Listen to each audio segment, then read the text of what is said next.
So Republican Senator Louisiana John Kennedy, author of the brand new book, How to Test Negative for Stupid and Why Washington Never Will.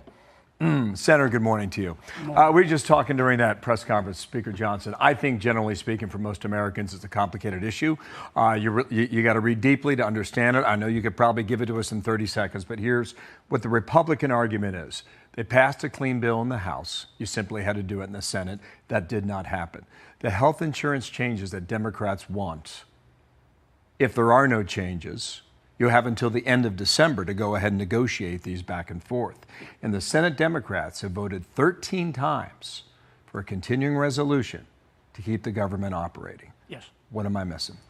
You're not missing anything. This is I know it looks complicated, but it's not. Last Tuesday, the country was rocking along, minding its own business. Our budget ended at midnight. A few weeks before we'd gone, our Democratic friends said, let's vote to keep it open for about 6 weeks. They said, no, we won't do it. We'll shut it down unless you give us $1.5 trillion. And we said, well, that's not going to happen. That'll happen when donkeys fly. You know that. So they keep voting no to open it up. All we're saying is open it up, no strings attached, so we can continue to negotiate.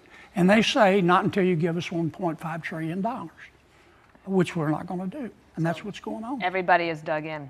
In the meantime, there was this over the weekend. I know that you pay a lot of attention to, of course, the law and also Justice Kavanaugh. There was a person who attempted to kill him, young man who now says he's transitioning. The Justice Department asked for 30 years. He was only given 8 years. And Pam Bondi said this, that the attempted assassination of Kavanaugh was a disgusting attack against our entire judicial system by a profoundly disturbed individual.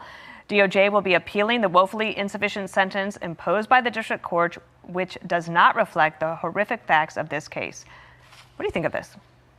Well, first on the shutdown, it won't end until everybody in the Senate takes their ego out back and shoots it, and then it'll end. In terms of the sentencing, I've said this repeatedly, we don't need more gun control. We need more idiot control. And this guy who tried to assassinate Justice Kavanaugh is nuts. That doesn't absolve him of a responsibility. I believe in free will and responsibility. But you have to isolate these people from society. And 8 years, he'll be out in 6. And he's a danger to society. And I don't know why people are like that. If I make it to heaven, I'm going to ask. But there's some people, they hurt other people and they take other people's stuff. And to protect everybody else, you've got to isolate them. And 8 years, I was shocked. Too little, you're saying? Way too little. Way too little. The government wanted 30 years on that. Yeah, I mean, you have to separate these people from society. Can I tell you something, Senator? Dana and I sit here every day, and we report on these shootings all the time. Yeah. And it's week after week, and it's month after month. And I mean, as a nation, we got to put the brakes on this. We can't hire enough cops to stop everyone. So when you catch one who's just whatever you want to call it, mentally ill, total whack job. I hate to say mentally ill because that absolves them of responsibility.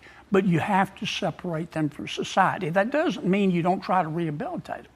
But that's the only answer. And that's why when you find folks that have been repeated offenders again and again and again, what's going to change? Except if you let them out, they're going to hurt more people or take more people's stuff.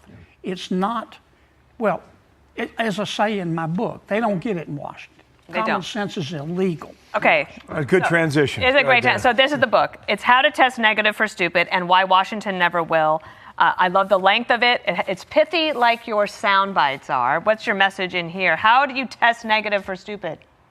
Return to common sense, but it's going to take a while. The water in Washington, D.C. is not going to clear up. You know this, Dana, until you get the pigs out of the creek. Just that simple. People are going to have to do it at the ballot box. Quick answer. How long does the shutdown last? At least another week. Another week. Yep. But what you're seeing is evidence of why senators are not like most teenagers. They're all over 40. That's true. That's true. Well, congrats on the book. I love the dedication. There's many people that you recognize, but you also say it's for all the dogs everywhere. I love dogs. Yeah. Dogs are. Thanks I love for being dogs here. Better than people. No, nice to see you in person. Thank you, Thank you, guys. Senator. So now 9:20, Washington, the Senate set to hold two test votes on competing government funding bills. One by Republicans, one by Democrats. Will Democrats vote with Republicans? They need 5 of them to thaw the shutdown. Chad Pergram, live on the Hill, says don't count on it. I think that's what you said. Morning, Chad. Pretty much, Bill. Another day, another set of votes, and likely the same outcome. Democrats insist they will not vote to reopen the government unless there's an extension of Obamacare subsidies. They're set to expire soon. This is about the price that Americans have to pay for their health care. So it could be easily fixed. I mean, we could sort this out, next week sometime, or even as early as Monday, if Mike Johnson would bring back the Republican House. We get together and have a real negotiation, a bipartisan negotiation. Americans are starting to feel the shutdown with national parks closing. They're also placing limits on visitors. Mass firings loom. Republicans blame Democrats for the shutdown. The GOP contends that Democrats are growing anxious and could be ready to deal. Conversations ongoing, Maria, where Democrats, who I think realize this is a losing strategy for them, and it really ends in a dead end, want to find an off-ramp here and are talking to Republicans. And I've had some conversations with Democrats, but I think right now their leadership is stuck.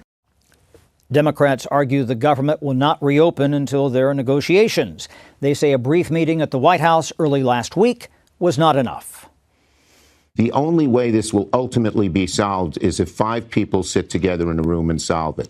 And they are the president, who also doesn't seem serious about this. He's putting out his memes and his things with the Grim Reaper and all of that stuff. He's playing golf. Johnson's not serious. So don't expect many changes when the Senate votes again tonight.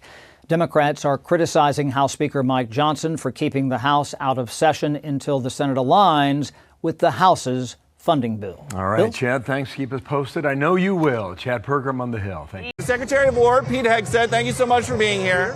This show is brand new. I am realizing that I have made a cardinal sin of broadcasting. I am not the most powerful Pete on my own show.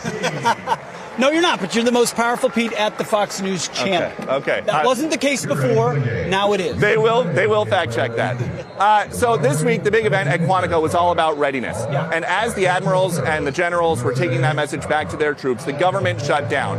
How does a government shutdown impact readiness? Well, of course it does. You got to pay for the stuff you're doing. We're going to do the job no matter what. The Navy and the Air Force, that's the game we're at here today. They're going to do their job. They're going to defend the nation. We're going to continue training. But eventually you stop paying people. You stop doing things. You stop training. You're less ready. You're less capable of being mission ready. You can't maintain everything. So, yeah, I mean, we're dealing with a Chuck Schumer special right now. This is the vanity of one man who doesn't want to look weak to his base. And so he's trying to look tough, throw $1.5 trillion on top of what is otherwise a clean bill to fund the government, to move along on a regular order. And so we're going to fight through it. But it's unfortunate that the Democrats are pushing politics into something when all we want to do is defend the nation, and we're going to keep doing it. And your agency is as affected as any. During a government shutdown, how hard is it to keep up this warrior ethos you talked about this week when the warriors don't know when their next paycheck is coming? Pretty soon they're going to start looking at leaders, looking at Democrats, saying, how long are you going to hold out? Because pretty soon I won't have a paycheck. Pretty soon I can't use that paycheck to pay for the groceries for my family and live my life. Joining the military is not a lucrative business. The generals that were in that room with us aren't in this to get rich. They can make a lot more on the outside, just like the sergeants and the captains and the others who serve. It's not about the money, but at the end of the day, you got to pay the bills. And so when dumb games are played by Democrats on Capitol Hill, they don't have the power, they don't have the control. Chuck Schumer's doing this to protect his own base because he wants to keep his position. It's nonsense. End it, fund it, and let the troops get back to what they do best, which is defend the nation. Something else the troops have been doing, the Department of War has been deploying National Guardsmen to dangerous downtowns throughout this country. If a young man or woman signs up today, are they more likely to deploy in their career to the Middle East or to the Midwest? Well, I'll tell you this. The era of sort of reckless adventurism around the globe is over. We're introducing, President Trump is, clear missions, clear end states, I mean, even the renaming of the department from the Department of Defense to the Department of War is about clarity. We're not interested in endless, unclear missions. You go to war decisively with a clear mission to win it and then come home. So you're not going to see nation building abroad. In that sense, they're less likely. Also, President Trump's willing to stand alongside law enforcement and make sure they're safe in the conduct of their duties. So in that sense, they're more likely. But we're here to defend the hemisphere, defend the homeland, defend the border, deter China, make sure Europe shoulders more of the burden. So I don't know exactly where everybody will be, but I'll tell you, we're going to be laser focused on America first and peace through strength, and that's what President Trump delivers. And so then based on your answer about no more foreign entanglements, endless entanglements, the way that you see it right now at the Department of War, which would be the greatest threat to the U.S. homeland? China, Russia, or Antifa? Well, depends on where you are, right? I mean, ultimately, looks like Navy just scored. They like that answer. They like that answer a lot. I think they vote for defending the homeland. Ultimately, we're going to defend the homeland first. That's most important. The invasion of our southern border, what Joe Biden unleashed, is a sin. It's a sin. And we're undoing it by locking down the border and supporting mass deportations. Not knowing who's in your country when they're not citizens is dangerous. You name it, whether it's Antifa, whether it's cartels, foreign terrorist organizations, whether it's Iranians, you name it, Islamists, you can't have it. So we're locking that down while at the same time ensuring we have the kind of power projection posture. That's why President Trump spent $1 trillion, and we're going to spend even more, so that we can project power. Our ship is capable of doing that. Our Air Force is capable of doing that, so that our adversaries far away don't feel like they can move into our hemisphere and threaten us here. So there are a lot of threats. Defending the homeland is first and foremost, and we're going to be a part of all spectrums of that. You mentioned cartels and foreign terrorist organizations. Let's start there. The big news this weekend, a possible peace process progress in Gaza. If the Hamas peace talks go sideways, is there a universe where the Department of War would move in to assist Israel either by air or by sea? No, President Trump's been clear. Israel's got this. If this falls apart and Hamas doesn't live up to its word, which it oftentimes, as we know, does not, then Israel can finish the job. Israel can go in there and make sure Hamas is obliterated. But President Trump creates opportunities where no other leader can. Moves the Overton window and creates an art of the possible for real peace in the Middle East. I mean, if Hamas can live up to it, step up to the moment, then it looks like we're on the precipice of something really different in the Middle East, which creates a whole different set of possibilities. So we're proud to be a part of supporting and defending Israel, but when it comes to Hamas, they've got them. You have said the strikes will continue against narco-terrorists. Every video of a cartel boat blowing up looks like it is a trailer for a Bad Boys movie sequel. But how is that legal? Oh, we have every authorization needed.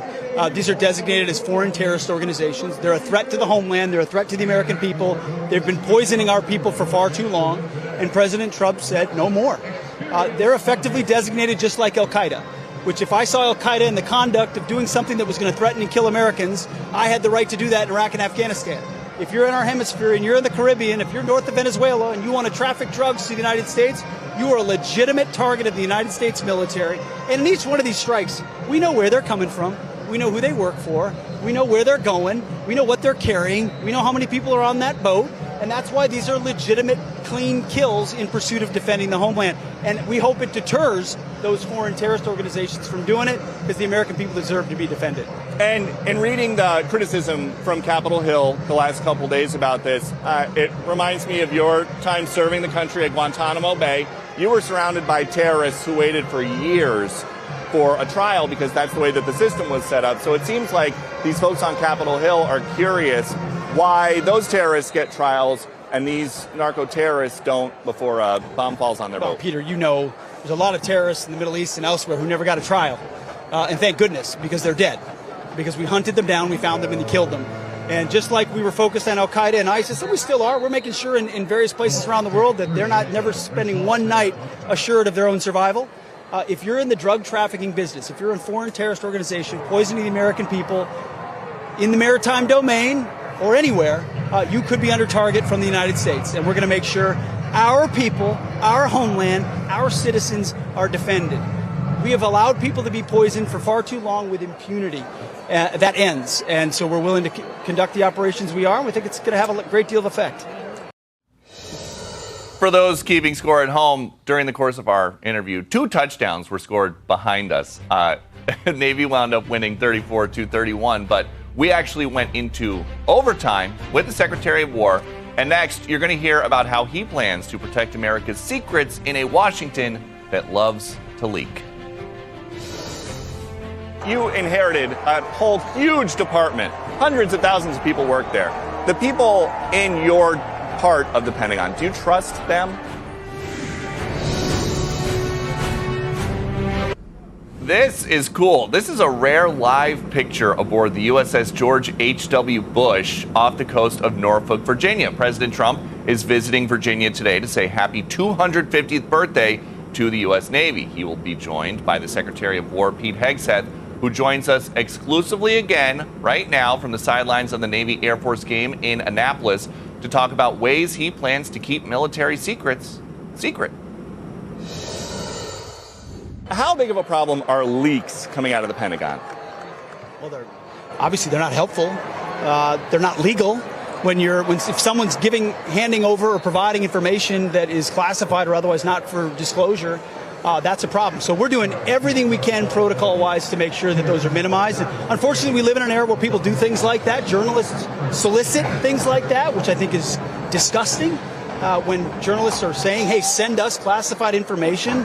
That's why we have a policy at the Pentagon around what kind of conduct journalists will have in the building, too. We take these things very seriously, and leaks are a problem. We're going to try to address them. And would you start using polygraphs to stop the leaks? I think we'll use whatever tools we need, ultimately, especially with our own service members who can never be party to that, or our own civilians who can never be party to leaking. We're setting clear rules at the Pentagon. We're not playing games. We're not allowing everybody to roam around the building. You know, that was the policy before, Peter. If you were a Pentagon reporter, you could just walk around the building. No badge, no escort, no nothing. Walk into offices, talk to anybody. Who knows where there's classified information. We're making the rules more like you might say the White House. Can you roam the White House wherever you want? Typically not without getting a Secret Service guy up in my grill. So we're just normalizing it. Yes, you can be in the press area, briefing room, but if you want to move around the building, you're going to have a badge. It's going to be clear. You're going to be escorted when you do so, and we have expectation that you're not soliciting classified or sensitive information. I think the American people see things like that as absolute common sense. The Pentagon Press Corps can squeal all they want. We're taking these things seriously. They can report. They just need to make sure they're following rules. Do you trust you inherited a whole huge department. Hundreds of thousands of people work there. The people in your part of the Pentagon, do you trust them? Well, I think all those folks that we serve with, uniform and civilians, all raise their right hand to defend the Constitution. They swore an oath. We expect them to uphold that oath. So, of course, we trust them until they give us reason not to believe they're not upholding that constitutional oath. So there's a lot of trust that goes into, I'm not wearing the uniform, I used to, but all these guys around us, all these guys on the field who wear that uniform, that comes with trust. Of course I trust them. I want them to execute to secure our nation until they give us a reason not to. But I tell you, I gave a speech about how we need to uphold standards and raise standards and do PT and all that. But that's because the vast majority of those who serve our nation are incredible men and women of integrity who will uphold that oath, and I'm proud to be able to speak for them. Last one. There is an account on X that forecasts or tries to forecast military action based on how busy the pizza places are around the Pentagon. Next time there's going to be an airstrike, have you guys thought about maybe just going to the cafeteria? I'm aware of that account.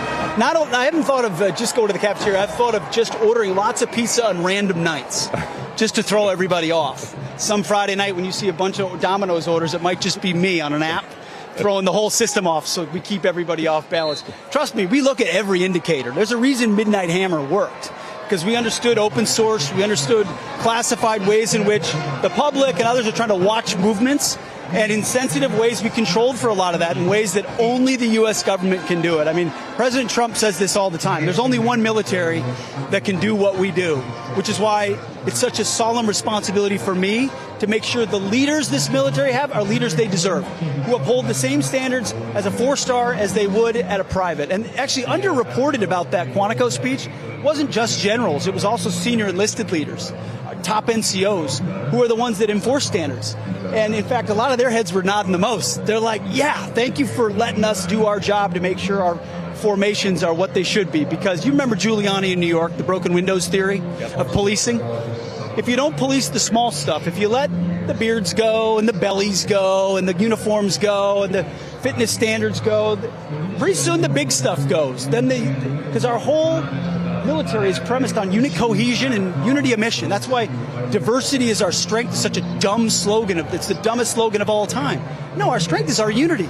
It's our clarity. It's the mission we share, love of country, and an understanding that we're in this uniform. I'm looking at folks right over there wearing this uniform. It's a point of pride. It's about doing something greater than yourself to serve the nation when you could do 1,000 other things. We're going to do right by that responsibility. Those men and women are not civilians. They're members of the military. They're in the profession of arms. They live by a code we don't expect civilians to live by. That code is back. And at every echelon, we're going to live by that and lead by that. President Trump has set that tone, and we're going to continue doing it. Many federal employees are furloughed during the government shutdown, but others are still on the clock working without pay. This includes more than 10,000 air traffic controllers, adding more strain on an already understaffed and overworked workforce. Let's bring in the president of the National Air Traffic Controllers Association, Nick Daniels. Nick, welcome. Mike, thanks for having me again. So how are things going with the nation's air traffic controllers during this government shutdown that does not appear to be wrapping up anytime soon? They're feeling the stress. They're absolutely fear of the uncertainty and what that's going to bring. When you start having to talk about, as October 14th would be our first official partial paycheck, October 28th being our first $0 paycheck. You start talking about gas, food, making sure that you have child care, it puts a lot of strain, a lot of burden on the already stress that comes with the job of air traffic control. Obviously, people watching at home are flyers, travelers, they're wondering about the impact in terms of safety during a government shutdown. What about that? It's safe to fly. The American men and women that serve as our air traffic controllers, they're showing up to work. They're going to do every single thing they can. But this entire system is already on their back day in and day out. 10,800 of them operating, which should be 14,633. Commend Secretary Duffy, Administrator Bedford, for ensuring that the Oklahoma City Academy stays open right now, that training continues during this time. That has never happened during a government shutdown before. And every day, traffic controllers are not only working 5 days a week is tough, they're working 6 days a week, 10 hours a day. And now they're having to figure out how they make sure that they have steady income during this shutdown, the more that it lasts. You mentioned the manpower shortage. You also mentioned the training of new air traffic controllers, which is a critical role. So that is going to continue during the government shutdown, no matter how long it goes? We know right now that the Oklahoma City Academy will be open, I think, approximately another 25 days. And Secretary Duffy and Administrator Bedford ensured that that was going to continue. If it's to extend beyond that, I don't know what it looks like yet, but we'll be happy to come back and report what ways that we have to handle this next. But keeping that long-term commitment to the hiring and training of next generation air traffic controllers, we absolutely share the same vision as Secretary Duffy, and nothing can stand in our way, or otherwise the problems that America already said that is going on with our air traffic control system will just continue further. They deserve their pay. National Air Traffic Controllers Association President Nick Daniels, thanks very much for joining us. Thank you, sir.